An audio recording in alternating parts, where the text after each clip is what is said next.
you're wondering where your son or daughter is these days, there's a good chance you might find them here. America's latest midway attraction, the Video Arcade. By the way, kids, you might find mom and dad there too. But across the nation, the arcade business has seen somewhat of a slump. Time magazine reports last year's average weekly profit from an arcade video game dropped 25%, from $140 to $109. This year, it's projected to drop to $93. It's been doing all right, but from last year, it's been down about 20%. Why do you think that is? Well, basically what my home office told me is those home videos.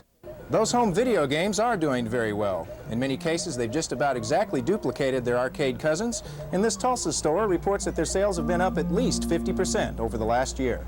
Video game sales have increased a lot in the last year because they're getting more like the arcade games.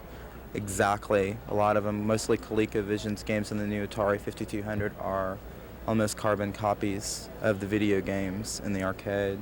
Despite the popularity of home video games, it looks like there'll always be a niche for the cosmic fighter who wants to take his skills to the street and into the arcade. I find that the arcade games have a little bit more action to them than the home video games. I think you get a little bit more isolation than at home. You have a little bit more distractions around you that take your mind off the game. But an experienced home video game buff can keep his mind on the game for quite a while. So you put in quite a bit of time on it. Oh yeah, I'm bored. Just go up and cut it on and start playing.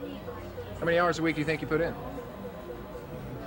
I guess at least about 20 or 30, I don't know. During the next several months, the arcade industry hopes the introduction of the Laserdisc will boost profits. The innovation will give a three-dimensional effect with a picture similar to an animated cartoon.